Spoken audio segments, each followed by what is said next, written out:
A nossa próxima sessão será em inglês, então quem quiser a tradução para o português pode usar o fone, já pode colocar os fones e lembrando de devolver, ok?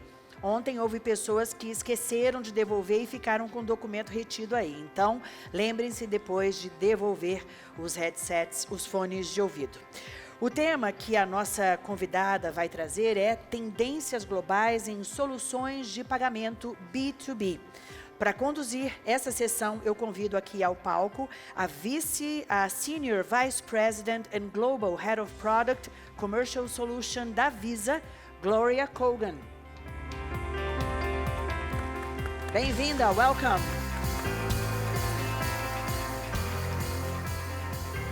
Boa tarde. That's the only Portuguese I know. I'm so sorry. Hello, and I'm Gloria Colgan, and I am thrilled to be here today to talk about the innovation and development and management that we do at Visa and all the trends that are happening within B2B payments. It's really an exciting time within the payment space. And a little disclosure, first and foremost, get that out of the way. But it truly is a game-changing time within the payment space. And I feel like being here with you in Sao Paulo is the perfect setting to be talking about what is happening and what are the trends that we see on a global basis, and then potentially how they apply here.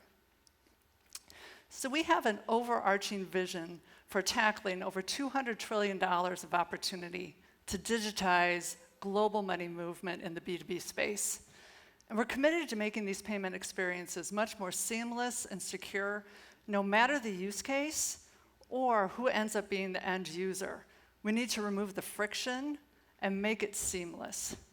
And so with the rapid innovation that's been happening within digital experiences, it's really clear that we're entering a whole new period of time for businesses, no matter whether they're small, medium, or the very large enterprises across the globe. And maybe just for a moment to put this to light in a particular industry, we have agriculture, where we have some really exciting work that's happening, including some innovation happening in blockchain and tokenization to improve the finances of farmers. But that's just a teaser. I'll get to that later in the presentation. But beyond agriculture, we see 5 big trends that are happening here. It includes the consumerization of B2B payables, embedded finance, cross-border payments, working capital solutions, and of course, no presentation about the trends would be complete unless we actually touch on AI and tokenization. So let's dive in to the first trend. And that's that the consumerization of B2B is really here. We've been talking about this for probably close to a decade now, about the need to make the solutions, whether it's a small business or a large enterprise, feel like their consumer experiences. But largely today, because of what happened during COVID, it became an instant need. The payments during that time period were difficult, if not impossible, in many countries around the world. And so the need for automation and digital solutions became the fire, the kind of lit the ignition, and now it's just accelerating. End users are really demanding that the payment experiences that they have that make their lives easier in their own world is what they use and what they feel like within the commercial space. And that is also occurring not only between sizes of businesses, but whether they're trying to move money domestically or cross-border. They want to send and receive payments for wherever they are, whether they're sitting in front of a laptop, whether they're out and about and using a mobile phone, or whether they're in a local branch. They expect the data that travels with these payments to be precipitant and come along with the payment, and they understand where and how to reconcile without involving manual processes. And they also want to know that their data is very safe and secure. On top of that, they want it without delay. All these characteristics of digital transformation is really happening at a very rapid pace in the B2B space. Throughout 2024, we can really expect to see a convergence between the convenience that we see from a personal finance basis and corporate financial systems. Solutions are characterized by the speed, ease of access, transparency, and cost efficiency, which is what we've grown accustomed to on personal banking. And a really great example of this and this transformation is here in Latin America. In the Dominican Republic, mom and pop shops called colmados are social and economic engines. And to support their growth and power their digitalization, we worked with Vimega Bank, the National Dominican Brewery, and their acquirer portal to create an ecosystem called Bees Pay. Bees Pay allows these neighborhood stores to place purchase orders on a digital app called Bees. And then once the supplier arrives with the order, the store manager can easily pay for their supply with the Visa Bees Pay card. And this allows the small business to take advantage of the flexibility and convenience from a digital experience, as well as the credit line that backs up their card. Along with this, we're really hoping to have further financial inclusion for the colmados so they can learn to manage their payment tools and contribute to their growth. So in workplaces today, employees are no longer tolerating the static, clunky, manual, hard-to-use experiences. And one of the other reasons why that's happening is because of the rise of Gen Zers, population Gen Z, who are technically savvy and digitally native. They grew up with nothing but digital phones. And as Gen Z sets the tone for payment experiences, our entire landscape really needs to adjust and grow with them. I don't know about any of you, but I have a son, and he expects any money he gets to be sent to him digitally, and he does the same. So, in summary on this particular trend, if you don't have a good digitally native solution, you will quickly become irrelevant. Let's talk about the next trend. Embedded finance.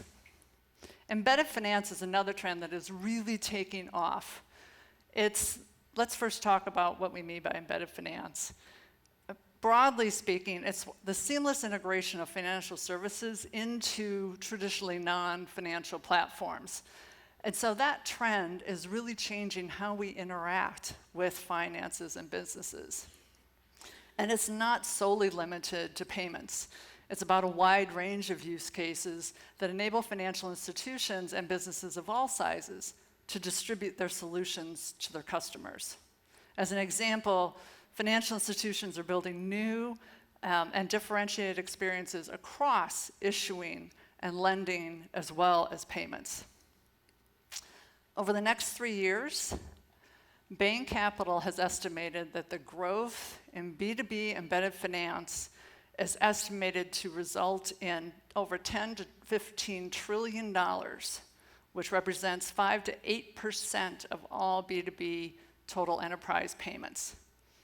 So up to 8% of all B2B enterprise payments will be embedded finance. And that's a compound annual growth rate of 28%. So we need to be ready. These solutions need to be intuitive, and they need to operate within the application or the solution that the company is using every day. So they don't have to switch between other solutions or resort to manual processes. Again, let's take small business as an example. Previously, they'd have to process an invoice. It could be very manually intensive, all paper-driven, multiple steps, and if they were lucky that they had some automation, it probably would involve multiple systems for them to go to try to either execute their payment and then reconcile it. Now, they can do it pretty seamlessly. They can indicate which supplier or an invoice that they want to pay with Visa right within their accounting solution. On the back end, Visa will create a virtual credential to pay the designated supplier that was determined up front. That frees up a lot of time and also helps them with their bookkeeping. Virtual credentials, I'll talk about for a moment, are quickly becoming an important utility in these trends. And that's one reason why we recently announced our digital wallet capabilities within Visa Commercial Pay, which is our B2B payment solution. We're empowering business with on-demand and secure payments, giving them the flexibility of mobility and virtual coming together for today's dynamic environment. So let me describe a scenario for you. Imagine that you're a small business owner and you want to be able to have your employee go to pick up supplies. You might be a restaurant and you determine that that day you're about to run out of bread for your dinner service and you don't want that to happen. Before now, you'd have to give them cash, they'd have to use their own personal card and try to get reimbursed. But with a virtual credential in the wallet, you can push provision that to their own personal wallet, Google Pay, Apple Pay as example. They can go to the supplier, get the bread for you, pay with that credential, and come back. In addition, that credential can carry all kinds of controls on it, so you make sure that they don't go to an improper store and use it instead. So as part of this extension, we're really happy that Visa Commercial Pay is going to be coming to Latin America later this year to help support the really strong small business booming economy that you have here.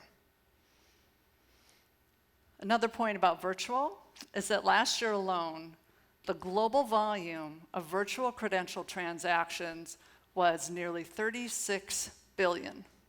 That's according to Juniper Research. Not only was it 36 billion last year, but they're projecting there will be 30% growth over the next 5 years. Again, demonstrating how the interaction of consumerization and embedded finance all comes together.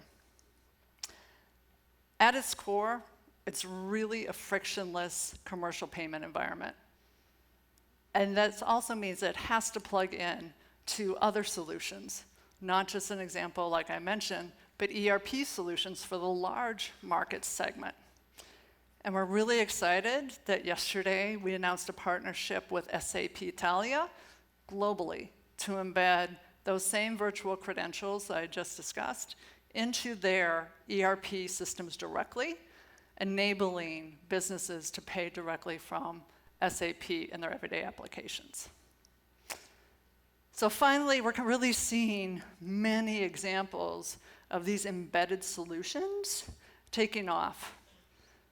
And I can't wait to see how the growth occurs. Next theme, cross-border. We know we all live in a very global world, and cross-border transactions are commonplace within this globalized economy. In a recent study, 4 out of 5 small businesses cited that selling across border was a focus for their growth. Nearly 80% said that cross-border would be a focus for their growth. And then on the flip side, consumers are very willing to order from a business that is in another country. 72% of consumers say that they're willing to buy. So you have, again, this ignition happening of small businesses wanting to go outside of their borders to sell, and consumers being very willing to purchase from them. Yet, one of the problems is that there's still huge complexities in making cross-border payment. Or, if they're able to do so, it can be expensive and hurt their bottom line. But there's many new solutions that are starting to crop up, again, across the different value chain to help small businesses sell more. I'll give you another example. I was recently in Auckland, and I saw a really cool solution for local wineries. So they have an abundance of beautiful, small, independent wineries, which it could be very expensive for them to try to figure out how to individually ship wine to multiple countries. So instead of them doing that, they established a centralized hub where all the wines get sent to the distributor consolidates them, takes the order, accepts the payment at that point, and then ships in one shipment to whoever the buyer is. That takes all the pressure off of the individual winery to have to manage those logistics, having smaller contracts, achieve scale, and allow the distributor to manage that all as a group. Cross-border already plays a systemic role in business activity, but the forecasted flows are expected to reach nearly $250 trillion by 2027. That's a statistic from the Bank of England. So, as I mentioned before, that the consumerization of payments is becoming an instant necessity, we also have to apply that in the cross-border place and take the friction out. I think, again, you see a lot of the demand coming from Gen Z. If they want to pay another supplier somewhere else, they're expecting it to be as simple as they pay someone domestically with a mobile device, as an example. So there's that expectation of having similar experiences in a borderless economy. Large companies are taking advantage of this as well. When you have like online travel agencies, airlines, and other companies that are trying to adapt to this new expectation. And on top of it, as these payments evolve, compliance and data security is going to really take a center stage. Another example is that our Visa B2B Connect platform was built very much with this trend in mind. It's designed to simplify and enhance the efficiency of cross-border payments for large companies and large transactions, giving businesses a very simple, fast, and transparent, secure way to transfer money globally. But again, we also expect small and micro businesses are going to benefit from these innovations as well. So from creator and sharing economies to e-commerce, traditional brick and mortar businesses, we're really expecting 2024 to be a big year for going global. Fourth trend, working capital and global B2B commerce. Working capital is a phrase that has now bubbled back up to the surface in nearly every conversation that we're having within the large market space. In the current economic environment, executives are grappling with these higher interest rates, and the cost of capital has become very real. And so therefore managing the working capital is a critical day-to-day endeavor. There were days not too long ago where in many countries the interest rate was close to zero. And now with the shift, it's really raising the attention of both buyers and suppliers. We recently released a working capital index, which examines the business conditions and the working capital requirements of CFOs and treasurers for middle market companies. We like to call them growth corporates. And this is a global study. The index was able to discern characteristics of businesses that separates those that are top performers in managing their working capital and what are they doing differently. And here are a couple of things that we learned. First, that those top performers are very supplier-centric. They've used working capital to be creative and in a supplier-centric way. They're also much more strategic in using their working capital. They look at it as a way to fund growth versus merely a way to address unplanned stopgaps with cash flow. And finally, these growth corporates, when they have 90% of their suppliers integrated into their systems, they have a 67% higher probability of an improved DPO versus their counterparts. That gives them greater operational efficiency through automation that they can then put back into their business. Actually, here in Latin America, many growth corporates, including agriculture, tend to be top performers. Those companies where we said that working capital achieved greater operational efficiency, and they were actually twice the rest of the overall study. One of the reasons we think is because of agriculture. Approximately 34% of the ag companies in Latin America were top performers, which was much higher than their counterparts in North America or in Europe.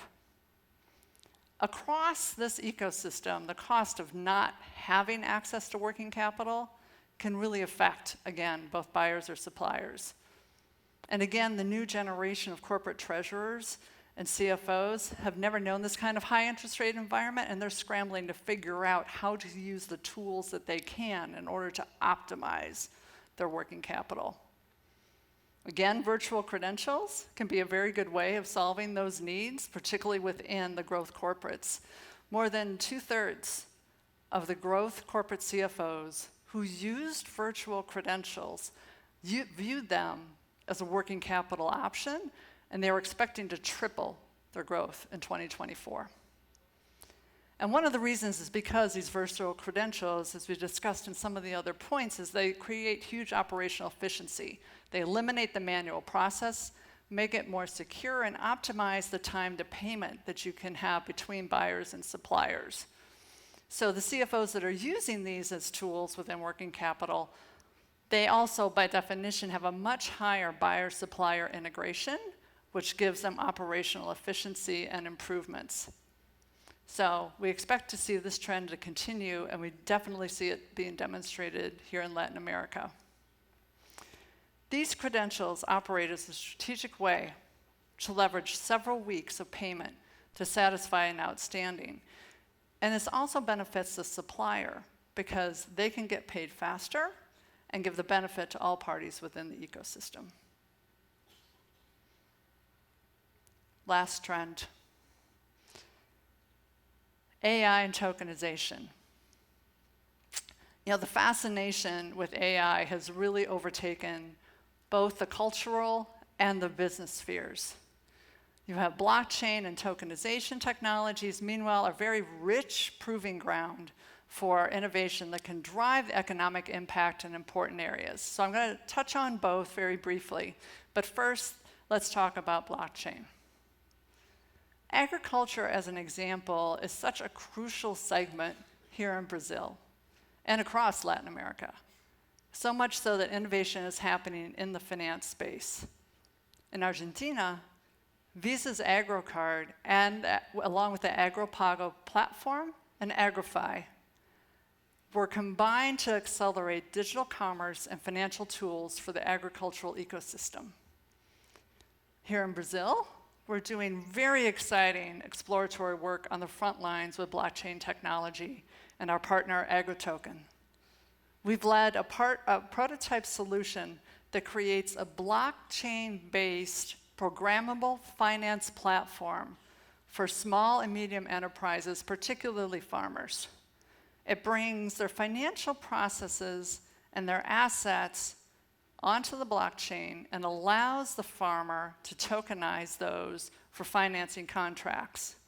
So currently, they might sell a future receivable, a future delivery of grain at a discount to get money so they can buy supplies or pay their wages.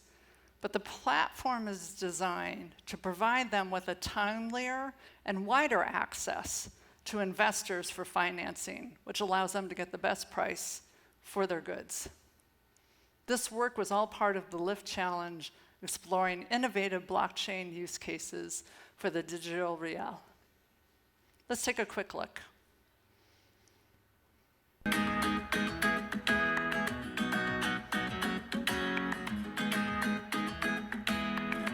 Hi, I'm Eduardo Novillo Estrada. I am the CEO and co-founder of AgroToken.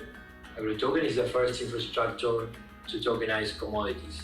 We are from Argentina, and we were inspired by the farmers in Argentina. When you go to rent a farm, and you agree the price on amount of grain, not in dollars or in pesos or in reais. When you get financed by a supply company, by supply chain, like seeds, fertilizers, diesel, whatever is needed to do a crop, you agree that is interchange in amount of grains. We realized that the grain was already behaving like a currency. What we did is we put another layer of technology on top of that. So now the farmers, they can use their grain as a payment method everywhere in the world. So now, instead of having your grains delivered in a given point somewhere, you have it on your phone or in a credential, in a Visa card. That is what we did. So now you can spend your grains in little parts, like buying a coffee or buying a big tractor. Most excited for me is that you can use your brain everywhere in the world now. That is what we are doing here. We are giving the option to have the money on the bank or the grain at the silo deposit at the farm and go with a Visa card and spend wherever they want, whenever they want. It's exciting. Very briefly on AI, if you just kind of put your imagination cap on, there's so much happening and trying to envision where and how that can affect our future. I'm going to briefly bring it back to small business. If you're a small business, managing your cash flow is really critical. And wouldn't it be wonderful if you could incorporate all the accounts that you have and be able to understand what your cash flow position is so that you could better manage and anticipate your shortfalls as opposed to having to scramble at the last moment? Well, if financial institutions could actually help see into that, they could provide you tools on a real-time basis to be able to offer you and help you prevent things like overdrafts or, worst case, having to change your business or lay off employees because you're out of cash. The exciting thing is that we're actually already doing something just like this.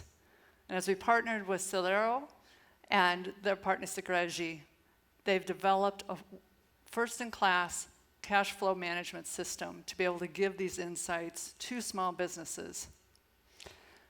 So as we think about all these trends, the change in infrastructure that's needed to be able to accommodate it is really, really important, whether it's API and cloud native, microservices architecture, or embracing Gen AI and real-time data decisioning power. So in wrapping up, there's just a few things I'd like to leave with you. One is that things are really transforming on a rapid basis. And that will take first and foremost the need to understand how we have solutions that look and feel with the great intuitiveness that we do in the consumer world. Secondly, Gen AI is actually here, and you need to start thinking about it, but take advantage, invest, and look to make your money move much more seamlessly. Thank you.